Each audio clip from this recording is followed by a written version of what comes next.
Let's talk about Lyndon Johnson and how he gets the Civil Rights Act passed. First off, how does he become president? Well, JFK is assassinated in Dallas on November 22nd, 1963 by Lee Harvey Oswald. Oswald himself is arrested, but then killed, assassinated himself before he can stand trial.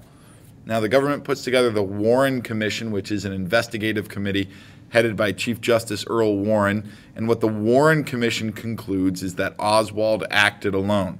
I know there's a lot of other conspiracy theories out there, but that's what the Warren Commission said at the time. Overall, the effect is that the nation is hit with a real feeling of overwhelming loss. Lyndon Baines Johnson, LBJ, is sworn in as president on Air Force One on the flight back from Dallas. And in his first address to Congress, he asks Congress to pass Kennedy's tax cut and to pass Kennedy's civil rights bill so that Kennedy would not have lived and died in vain. By comparison, LBJ is very intelligent like JFK, but he's not nearly as charming. To many Americans, Johnson looks more like your average politician. He's seen as sneaky. He's seen as maybe somebody that you can't trust. However, Johnson is much better with Congress. He served in Congress for 30 years prior to being vice president. And by some measures, he was the most influential Senate Majority Leader in history. This means that when he becomes president, he still has very close ties with very powerful people in Congress. Also, he understands that getting consensus is what matters. Ideology and your personal beliefs sometimes need to be set aside so that bills can actually be passed.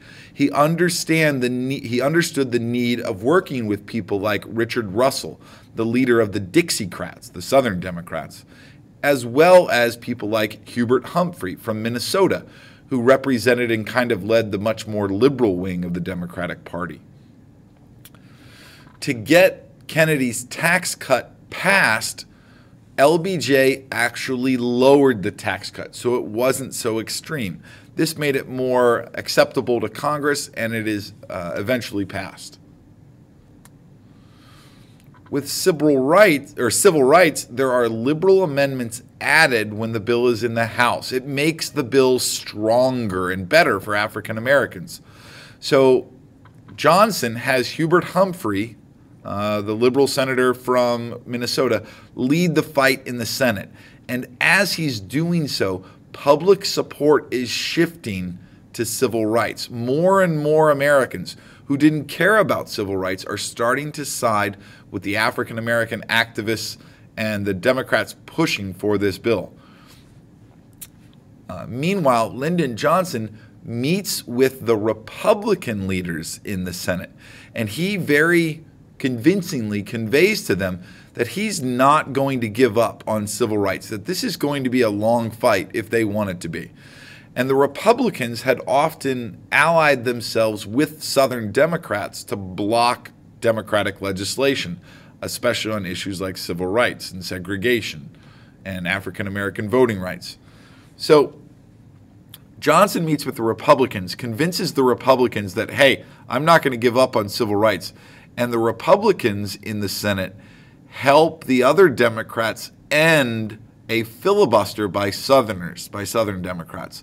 Southern Democrats had been filibustering to try to prevent this Civil Rights Act from passing, but when the Republicans don't support their filibuster, the filibuster is ended. So let's talk about the 1964 Civil Rights Act. What it does is it bans segregation in all public facilities. It also creates an Equal Employment Opportunity Commission to improve working opportunities for African Americans. It also protects voting rights for African Americans, and it includes a Title VII, which says that you cannot discriminate based on gender. This is the part that's going to be used by women's groups later to fight for more opportunity in employment and education.